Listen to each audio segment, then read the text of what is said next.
ገና በልጅነታቸው አባጠና የሚል የፈረስ ስም ተሰጥቷቸዋል። የመጀመሪያው የኢትዮጵያ ዩኒቨርሲቲ ምሩቅ ናቸው። በካናዳው የማክጊል ዩኒቨርሲቲ የሕግ ትምህርት ተከታትለዋል። በተለያዩ የመንግስት መስሪያ ቤቶች ከማገልገላቸውም በተጨማሪ ጠቅላይ አቃቢ ሕግ ሚኒስትር ዴታም ነበሩ። በደርግ ዘመነ መንግስት ከስልጣን ጓደኞቻቸው ጋር በእስር ቆይተዋል። ለረጅም ዓመታት እስከ ዛሬም ድረስ ቢሆን በግል የሕግ አገልግሎት በሚሰጡበትና በራሳቸው ስም በሚጠራው ቢሮ ይሰራሉ። አሁን በስም ላስተዋውቃችሁ፣ አቶ ተሾመ ገብረ ማርያም ናቸው የዛሬ እንግዳችን።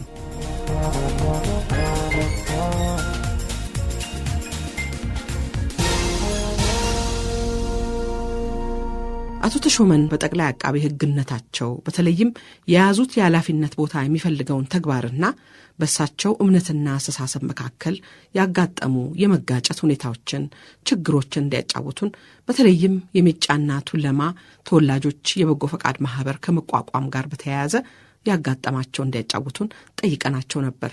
አቶ ተሾመ ምን ሆነ? ጸሐፊ ትእዛዝ አክሊሉ ጠቅላይ ሚኒስትር ሆነው ካቢኔያቸውን ሁሉ እሳቸው እንዲወስኑ ሹመቱን ሁሉ ወስነው እሳቸው ባቀረቡት መሰረት እንደሚሾም ተደርጎ የታወጀ ሕግ አለች። በዛ ሕግ መሰረት እሳቸው አዲስ ካቢኔ መሰረቱ። በእውነቱ ካቢኔው ምንም አዲስነት የለውም። ያው የድሮዎቹ ናቸው ያሉት። አንድ ሰው ብቻ ባላምበራስ ማተመ ሥላሴ ብላቴን ጌታ ተብለው የዘውድ አማካሪ ይሆናሉ። በሳቸው ምትክ ልጃቸው ሴፉ ማተመ ሥላሴ ትምህርት ሚኒስትር ይሆናል። ካቢኔቱ ውስጥ ለውጥ የመጣ ነገር እሳቸውን ማውጣት፣ ሴፉን ማስገባት ነው። ሹሞቹ ሌሎቹ ቦታ የመለዋወጥ እንጂ ያው የካቢኔ አባል ነበሩ። በዚህ ወጣቱ ይተቻል። ምን ይላል? እኔም ከሚተቹት ውስጥ ነው ያለሁት። እሳቸው ጸሐፊ ትእዛዝ አክሊሉ ጠቅላይ ሚኒስትር ብቻ ሳይሆኑ የሀገር ግዛት ሚኒስትር ይሆናሉ። የሀገር ግዛት ሚኒስትር ሲሆኑ የአገር አስተዳደርና ጸጥታ ሁሉ ይመለከታቸዋል። በዛን ጊዜ ሜጫና ቱለማ የሚባል ማህበር ተቋቁሞ በኦሮሞዎች መካከል ከፍተኛ ቅስቀሳ ያደርጋል። ቅስቀሳው ይህን ያህል የፖለቲካ ሳይሆን ትምህርት ሁሉም ይማር፣ መብትህን ጠብቅ፣ እንዲህ ነው ማለት የማስተማር ነው ንግር። ይሄ ግን እንደ አደጋ ታየ። በብዙዎች የፖለቲካ ተቺዎች ዘንድ እንደ አደጋ ታየ። ታዲያ በሜጫ ቱለማ ላይ ክስ ይመስረት፣ ወንጀል ክስ ይመስረት ተብሎ ተወሰነ። ያ ክስ እኛ ጋር ይቀርባል። ሲቀርብ እኔ እያጠናሁ እያለሁ ከጽሕፈት ሚኒስቴር ማዘዣ ያመጣና ለምክትሌ በግል ይህንን ክስ እንዲይዙት ይደረጋል። አይ ክሱን የምመራውም እኔ ነኝ፣ ክሱን ደግሞ ምክትሌ ሳይሆን እኔ ነኝ ይህንን የምከታተለው። በኢትዮጵያ ሕዝብ መካከል መለያየትና አመፅን የሚያመጣ ወንጀል ተሰርቶ ከሆነ ባለቤቱ ጠቅላይ አቃቢ ሕግ ነው። የዚህ ጉዳይ ወንጀል እንከሳለ። ነገር ንጹህ ሰዎች ደግሞ እንደዚሁ ደግሞ በፍራቻ በግምገማ በይመስላል ተከሰው ከሆነ ግን በሩ አያስኬድም። የጠቅላይ አቃቤ ሕግ ጽሕፈት ቤት የፖለቲካ መስሪያ ቤት አይደለም።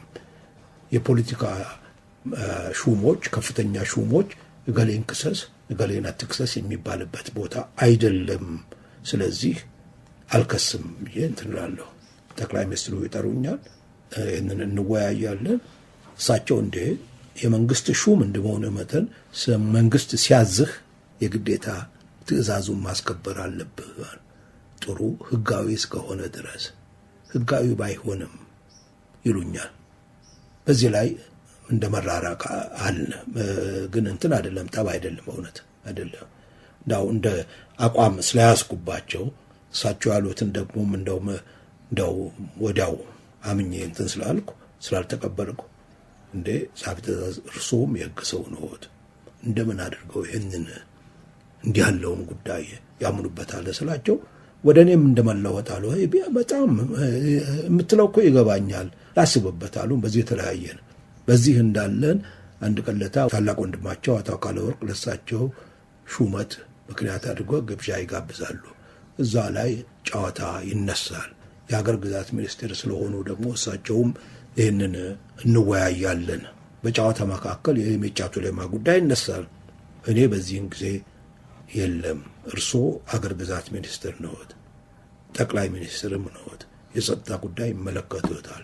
ንጹህ ሰዎች እንዳይነኩ መጠንቀቅ ይኖርቦታል።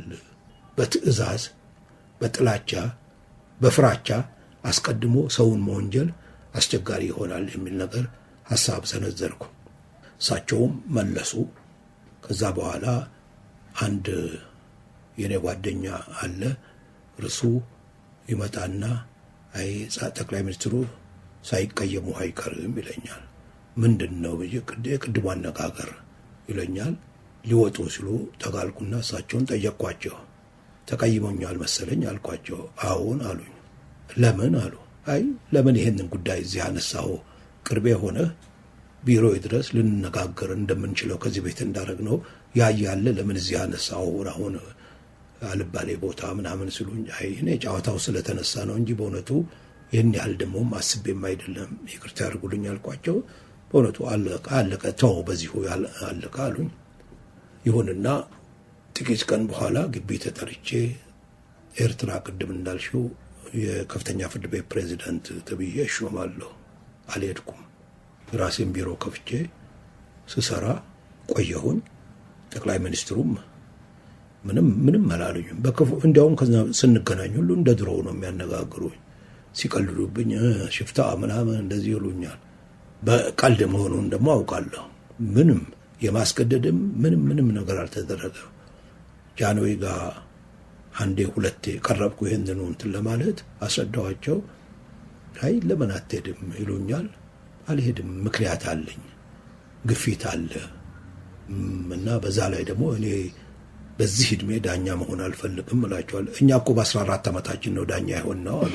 የእርስዎና የኛ ለየቅል ነው ጃንሆይ ስላቸው፣ አዎ አሉ። ደግሞ መለሳሉ፣ አዎ ዳኝነት እንኳን ከፍቶ ይቅርና ደስ ብሎህም ቢሆን አስቸጋሪ ስራ ነው እና ታዲያ ምንድን ነው አሉኝ። አንድ ቀን ጠርተው ስራው ብዙ ሰራተኛው ትንሽ ምንድን ነው ችግሩ አልገባ፣ ይሄን ካልወደድከው ሌላ ጋር ለማትሄድም አሉ። አይ እኔ እናህልም አሁንማ እንግዲህ ቢሮ ከፍቼ መስርቼ ስራ እየሰራሁ ነው አሉ።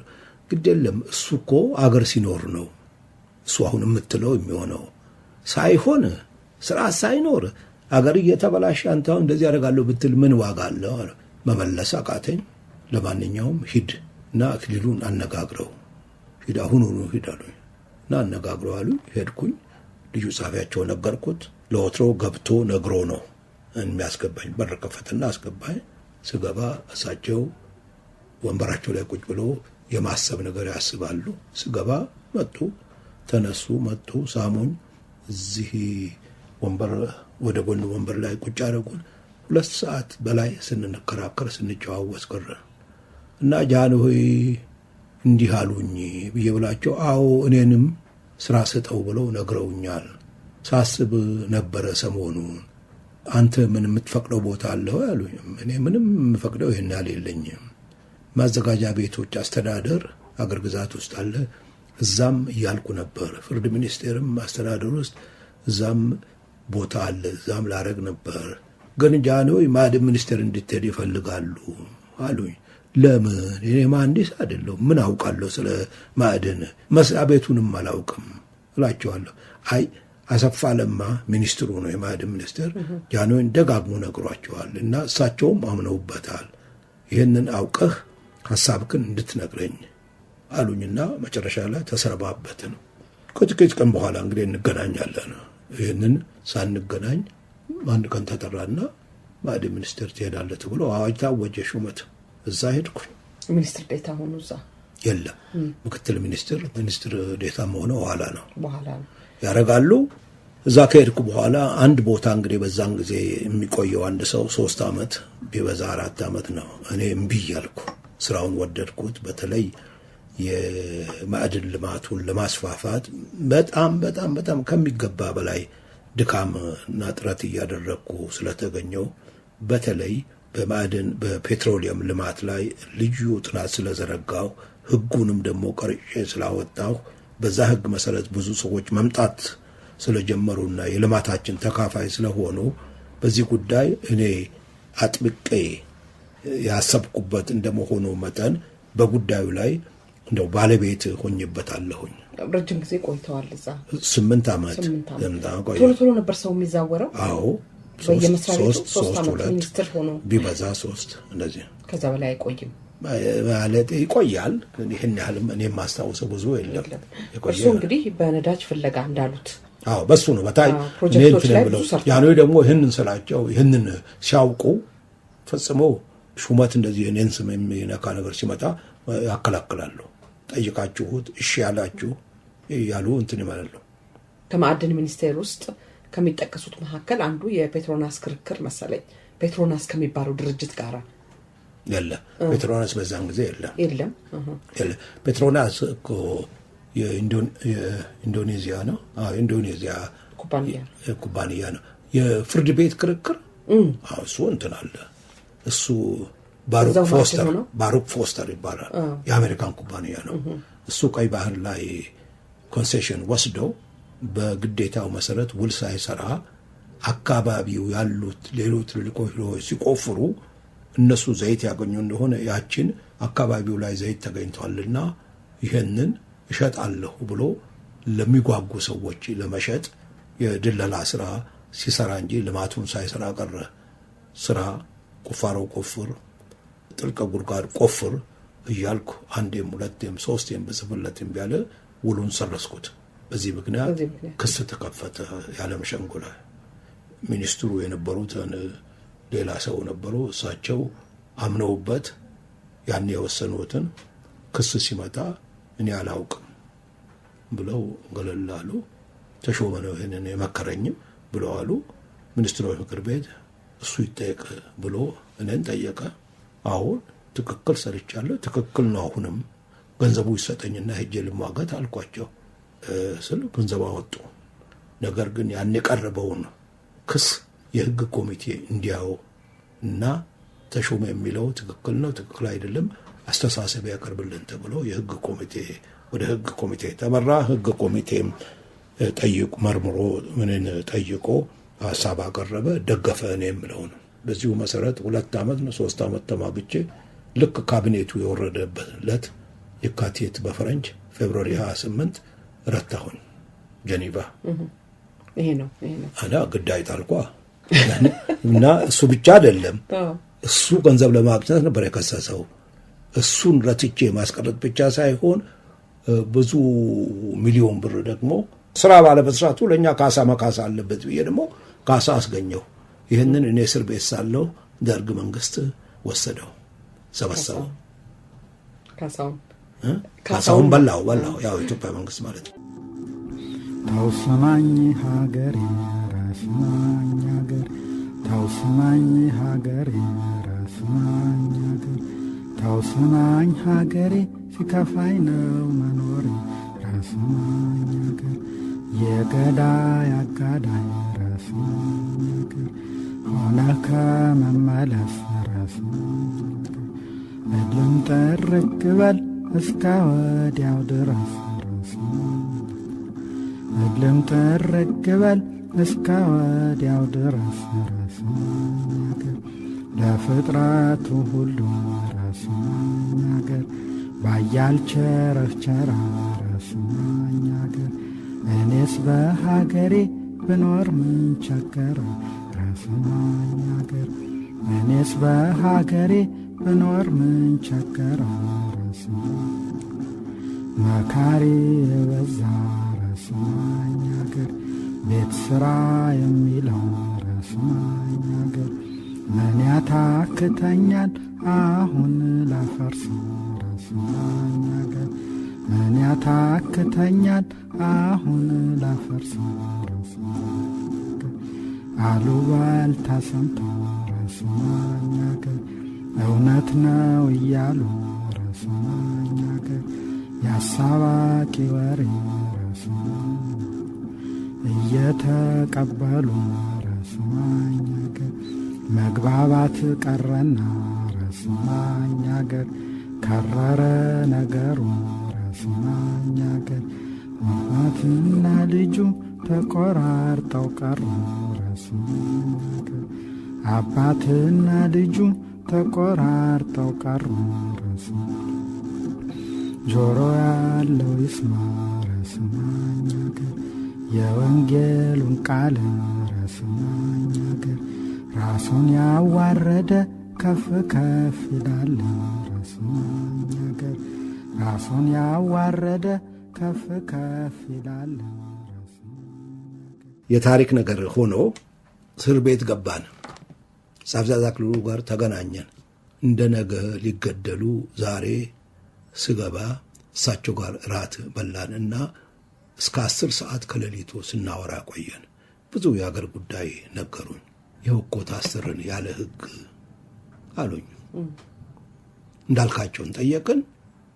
እሱም በመርማሪ ኮሚሽን ተቋቁሟል፣ በዛ በኩል መልስ ይሰጣችኋል አለ። የጦር ሚኒስትሩን ብንጠይቀው እሱም ተመሳሳይ መልስ ሰጠን። ይኸው በምን ምክንያት ያለ ሕግ እንታሰራለን ያሉ እኮ ያቺ እርስዎ ጠቅላይ ሚኒስትር ሆነው በነበረበት ጊዜ እኮ ያነሳኋት ጥያቄ እኮ ናት። በሜጫቱ ለማ ላይ የተሰነዘረው በምን ምክንያት እነኛ ታሰሩ? በምን ምክንያት ዛሬ አንታሰርም? መታሰራችን ልክ ነው ማለት አይደለ። ስርዓተ ወጥ የሆነ አሰራር ሲመጣ ጊዜውን ጠብቆ በሁላችን ይደርሳል። እኔ በኃጢአቴ ይሆናል እዚህ ያለሁት አልኳቸው። ትሬቢያ ገባኝ አሉ። ሊገደሉ ሲጠሩ እጅ ያነጋገርኳቸው ምንድነው ዮጋ ይሰሩ ነበር። ምን ይመስልሃል አለኝ። ምንም አይደለም እንደው ለፎቶግራፍ ለምናምን ነው አልኳቸው። ጨበጡኝና ካሜም በፈረንሳይ ነው የሆነ ሆኖ ነው ካሜም ኬል ዴፎርማሲዮ ፕሮፌሲዮኔል ይሄ የሙያ ትምህርት ምን ያህል አወላግዶሃል። ሊገሉን ሲወስዱ ምንም አትሆኑም ትለናለህ ተሾመ ብለው ኮነኑኝ። ሳባረጉ ጨበጡኝ፣ ሳሙኝ እና ወጡ። ከዛ ወዲያ አላየኋቸውም። የታሪክ ነገር ይኸው። ብዙ ባታነግሪኝ ደስ ይለኛል።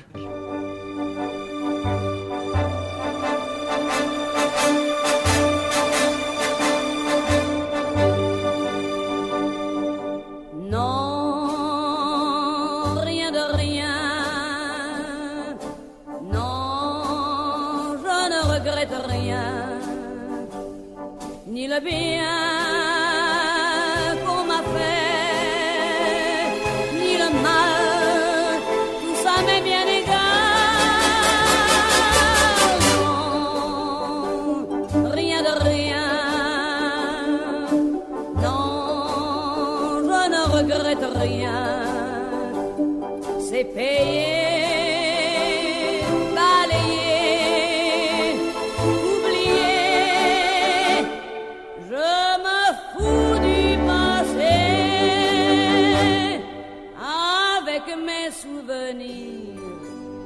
J'ai allumé le feu, mes chagrins, mes plaisirs. Je n'ai plus besoin de balayer les amours avec leur trémolo, balayer pour toujours. Je repars à zéro. Non, rien de rien. Je ne regrette rien, ni le bien qu'on m'a fait, ni le mal, tout ça m'est bien égal. Non, rien de rien. Non, je ne regrette rien, car ma vie, car mes jours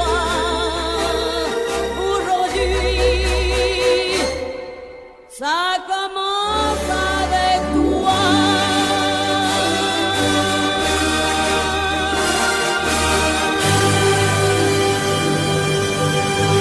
66 መጣ። እርስዎ ያገለግሉት የነበረው መንግስት እና አብረዋቸው የሰሯቸው የነበሩ ወዳጆቹም እርስዎም ጭምር ችግር ላይ ወደቃችሁ፣ እስር ቤት ገባችሁ። ከእርስዎ ጋር እነማን ነበሩ? ጸሐፊ ትእዛዝ አክሊሉ ሀብተወልድ አሉኝ እና እርስዎ ከዛ በኋላ ማን ነበሩ? ሌሎች ቤተ መንግስት ውስጥ ነው እንግዲህ ቤተ መንግስት ምድር ቤት ውስጥ ነው። ማን ነበረ? ምን ትኛለህ? ቤቱን በሙሉ ጥቅጥቅ ብለው ሞልተው ነው አሉ። ታላላቆቼ ጓደኞቼም ጓደኞቼ ብዙም ሳይሆኑ ጥቂት ነው ያሉት። ብዙዎቹ ታላላቆች የጻፍ ተዛክሉ ምን ራስ መስፍን አስራተ ካሳ ትልልቆቹ እንዳልካቸው ኋላም የገባው በእኛ ክፍል ያሉት የጦር መኮንኖች እንደ ሌተና ጀነራል አሰፋ አየነ ጀነራል አብይም ነበር እንዴታ እና ከዛው ነው እንግዲህ እነሱ አንድ በክፍሉ እንደዚህ የምትለያለ በእንጨት እንትን ያለ ነው በቀዳዳ እንተያያለን። እኔ የገባሁት እነሱ ክፍል ሳይሆን እነጻ ተዛክሉ ቁጥር 1 የሚባለው ክፍል ነበርኩ። እዛም ያሉት ብዙዎቹ ናቸው። እንደው ባይን አሁን ወደ ኋላ ሄጄ ባያቸው ጻፊ ትእዛዝ ወንድምየው ደጃች ክፍሌ ዳዲ፣ ደጃዝማች ሰለሞን፣ ቢትወደድ አስፋሃ፣ ደጃች ክፍሌ ዳዲ እንደዚህ እያለ ይሄዳል። አልጋውን ነው እኮ የምቆጥረው። ወዲያ ደግሞ ሲሄድ ወታደሮች ምኖች ናቸው። ወዲያ ደግሞ እነ ቢትወደድ ዘውዴ፣ ገብረ ሕይወት፣ ደጃዝማች አበበ ገብሬ እነኝን የመሳሰሉ ብዙ ሰዎች አሉበት። ሁሉም አንቱ ምላቸው እንጂ አንተ ምላቸው ጓደኞቼ ጥቂቶች ናቸው። ምን ተሰማዎት አትሾመ? ከዚህ በፊት አንድ ጥያቄ ልጠይቅዎትና እናንተ እንግዲህ በተለያዩ በአውሮፓም ሆነ በአሜሪካ ባሉ ትላልቅ ዩኒቨርሲቲዎች ስመጥር ዩኒቨርሲቲዎች ውስጥ ተማሪያችሁ ናችሁ። በሌላ በኩል መኳንንቶቹ ሽማምንቶቹ አሉ። እንግዲህ በአስተሳሰብ የመለያየት ነገር ይኖራል እና በዚህ በኩል ግጭት አልነበረባችሁም? እና ይህንን ጥያቄ ደግሞ እንደገና ተመልሰው እስር ቤት በነበሩበት ጊዜ አያይዘው አንድ ነቢ መልሱልኝ። እኔ አጋጣሚ ሆኖ ጠባይ ይሁን ሌላ ምክንያት ይሁን ይህን ያህል ከሽማግሌዎች ጋር ብዙም አልለይም። በሀሳብ በአመለካከት አልለይም። እንደ ቅድም እንዳነሳው በስራ ምክንያት እንግዲህ የተለየ አቋም ሊኖር ይችላል፣ ሌሎቹም ይኖረን። ይህን ያህል ብዙዎቹ እኛ የምናቀርበውን ሀሳብ ይህን ያህል የሚቃወሙ ሽማግሌዎች የሉም። ጻፍዛዝ ቅድም እንዳልኩት ፈጽሞ የሁላችንንም ሀሳብ የሚቀበሉ ሰው ናቸው። እንግዲህ በከፍተኛ ደረጃ ሄድ እንደሆነ ንጉሱ ናቸው።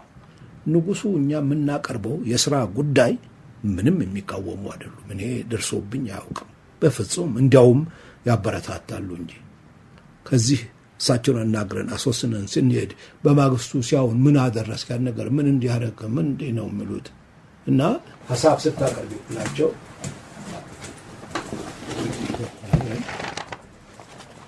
ያው እንዲያው ለምሳሌ እንዳጋጣሚ ሆኖ በእጄ ይዣለሁ። ለጃንሆይ አንድ ስለ አንድ መስሪያ ቤት መሻሻል መሰረታዊ ጥናት አጥንቼ ይሄንን ሰጥቻቸው የሚሉኝን ተመልካች የኔ መቤት የሚሉትን ሳቀርብላቸው ይሄን መቼም አንባቢ ናቸው። ሰነድ እንዲህ ያለ ሰነድ ሰጠን በሁለት ቀን ውስጥ መልሱን እናገኛለን፣ በማግስቱ እናገኛለን። ያው እንዳው የትዝብቱን ነው አንብበው ወደ ጎን ጽፈው ጠዋት ይሰጡናል። የሚሉትን አንዳንድ ነገሮች እንዳው ልንገርሽ። እዚህ ጋር አሁን ምን እንዳለ አላውቅም። ሐሳቡን አሁን ልክ ነው ይሄ እሳቸው ብር ነው ልክ ነው ይላሉ። እዚህ ደግሞ ልክ ነው ይላሉ። የኔም ቤት ያው እዚህ ጋር የጉቦ በር ከፋች ነው ይው አንቢው እንጂ የጉቦ በር ከፋች ነው እንዲያው ወይም ደግሞ እዚህ ፈልግ እንግዲህ እዚህ ጋር ደግሞ እርግጥ ነው ይላል። እዚህ ጋር እርግጥ ነው ደግሞ ይላል። እስቲ ቆይ ደግሞ እዚህ ወደ ፈልጊ ተገቢ ነው። መንግስትን እኮ ነው የምንወቅሰው እዚህ ላይ እንዲህ አይሰል እዚህስ እውነተኛ ምሳሌ ነው ይላሉ። ያውልሽ እንግዲህ ይሄም መጣቅሰውን ነው እና ቆይ እንግዲህ እንደው የሚሉትን እኮ ነው። ይሄውልሽ እንግዲህ አንቢ ውስጥ አንቺ ራስሽ የአቃቤ ሕግ ከሌለ የሌላው ክፍል መኖር ከንቱ ነው፣ አጭዶ መበተን ስለሆነ ወይ እንደገና ላንብበው ይሄንን የአቃቤ ሕግ ከሌለ የሌላው ክፍል መኖር አጭዶ መበተን ስለሆነ የሚደገፍ ነው ይላል። ስለዚህ ጉዳይ በቃልም መግለጽ ያሻል ይላል። ቋት ይጠሩሽ ግለጽ። ይሄ ምንድነው? ልክ እንደ አስተማሪ ፈተና ነው። እዚህ ጋር ምን ይላሉ? ትክክል ነው እኮ ማለቴ ምንድነው? ቅድም ሐሳብ ስታቀርቡ መቃወም አለ ወይ ለምትይኝ በሳቸው ደረጃ እንኳን በእኛ ደረጃ ከማበረታታት በቀር እንትን ያሉ ጻፊ ተዛክሉ ሌሎቹ በሚነግሩን የፖለቲካ ጉዳይ የስልጣን ጉዳይ ስልጣን ከፍለው ይልቀቁ፣ ለህዝብ ይሰጥ፣ ዴሞክራሲ ይምጣ የሚለውን ሐሳብ ላይ ሲደርስ ከነሱ ጋር ፈጽሞ እሺ አይሉም የሚል አመለካከት ነው ያለ። ይሄን እንግዲህ እኔ የምመሰክረው አይደለም፣ አላውቅም። እኔ በእኛ ደረጃ እንትን አይሉም። እንደናቱ ከተማ ይፍሩ ያሉ በቅርብ የሚያውቋቸው የሚቀርባቸው ነው። የልቡንም ለመናገር የሚችል ነው አቶ ከተማ። እነሱ ለሳቸው ሀሳቦች እያቀረቡ ሁሉ ከፍተኛ ይህንኑ በዚሁ ጉዳይ ላይ በፖለቲካ ጉዳይ ላይ እንትን ብለው እምቢ እንዳሏቸው ወይም ደግሞ አንቀበልም እንዳሏቸው ይናገራሉ። በዚህ ካልሆነ በቀር እኔ ሽማግሌዎች ሀሳባችንን ከመቀበል ውጪ የመንግስት አስተዳደርንና ስራን በሚመለከት ነው በሚመለከት በእኛ ክልል ደረጃ ባለ ጉዳይ እንደው ጓግተው ከመስማት በቀር እኔ ምንም እንትን የማውቀው ነገር የለኝም። በእውነቱ እግዚአብሔር ፊት ለፊት የምመሰክረው ነገር ነው። አቶ ሾማ አሁንም እንደነገሩኝ እርስዎ ለቀድሞ ንጉሥ አፄ ኃይለሥላሴ ከፍተኛ አክብሮት አለዎት። መጨረሻ ያዩዋቸውን ጊዜ ያስታውሳሉ? መጨረሻ ያየኋቸው በሐምሌ ወደ 17-18 ግድም ይመስለኛል። እረሳዋለሁ ቀኑን። እኔን የመስሪያ ቤት ሰራተኞች ከሰውኝ፣ ባለቃዬ ምክር ከሰውኝ። እሳቸው ጋር ቀርቦ ነበረ ጉዳዩ ክሱ። እሳቸው ኮሚሲዮን አቋቁመው ነገሩ ከተማ በኋላ ከንቱ መሆኑ፣ ከዛም አልፎ ደግሞ የከሰሱን ሰራተኞች ሌላ ኮሚሲዮን አቋቁመው ደግሞ በጥፋታቸው እንዲቀጡ ስላስወሰኑ፣ መጨረሻ ላይ ስላስወሰኑ እኔ ለውጡ ሁሉ ከመጣ በኋላ መጨረሻ ላይ እግዚአብሔር ይስጥልኝ ለማለት እሳቸው ጋር ሄድኩኝ። አገኘኋቸው። ብቻቸውን ናቸው። ምን ነው ከየት መጣ ምን ነው ቢሉ፣ አይ ትዝ እንደሚለውት እሱ ላይ ክስ ተመስርቶብኝ ነበረ፣ ግርማዊነቱ ጉዳይ እንዲጠና አድርገው ውሳኔ ሰጡ። በመሆኑም እኔ ነፃ ወጣሁኝ እና ግርማዊነቱ ዳኝነት ስላየልኝ ላመሰግን ነው የመጣሁት አልኳቸው። አይ ይሄ አንተ አጠገባችን ያደግ ስለሆነ ተባይን እናውቀዋለን። በዚህ ለምሳሌ ሰክተህ ነበር እንደ ለመሆኑ ብለው ይጠይቁኛል። አይ እንዲያው መንጠሩ ከተከሰስኩኝ መንጠሩ ደስ ብሎኝ ነበርና ይሄም ግርማዊነት ስላለ ነው አልኳቸው። እሱን ተወውና ስራህን ስራ አሉን። የዚህን ጊዜ እጅ ነስቼ ልወጣ ስር ጠሩኝ። ለመሆኑ ይህ አሁን በመካሄድ ያለው ሁኔታ ትከታተላለህ አሉኝ። አዎን አልኳቸው። ምን ይመስልሃል አሉ።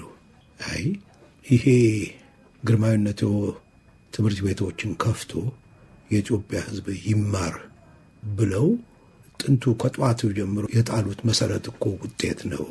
ሕዝቡ መብት ተሰጥቶት ራሱን ለማስተዳደር የመፈለግ ነገር ያሰማል። ይሄ ሶስት ቢሆኑ ከስር ጀምሮ አደርጋለሁ እያሉ ያሉት አይደለም ወይ? የዛ አፈጻጸም ስለሆነ ይህን ያህል የምንቃወመውም የሚያሰጋም ነገር መስሎ አይታየኝም። ለማንኛውም ይህንን ጉዳይ እርስዎ ለኢትዮጵያ ሕዝብ በስርዓቱ ቢናገሩ ቢያስረዱ ከግርማዊነቱ አመለካከትና ፍላጎት የሚወጣ መስሎ አይታየኝም።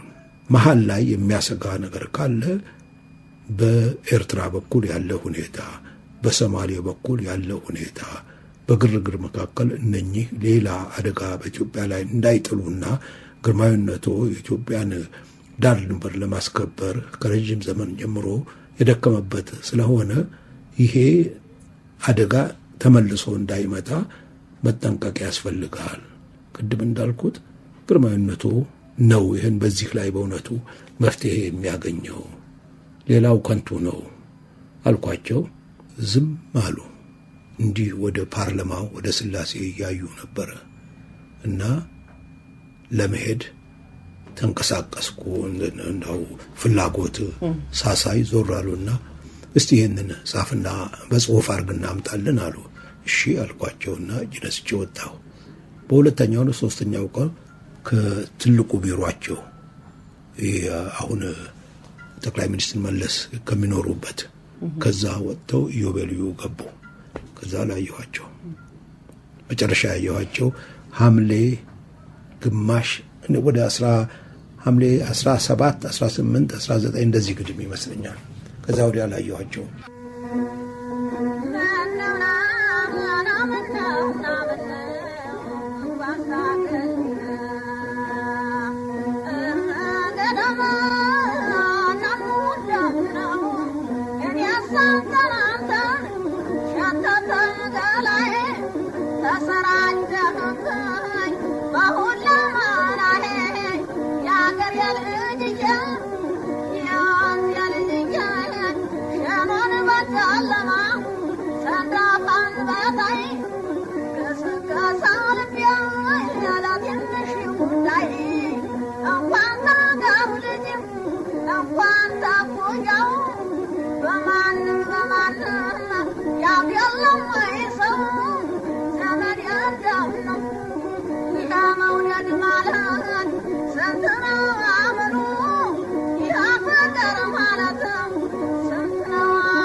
Yeah.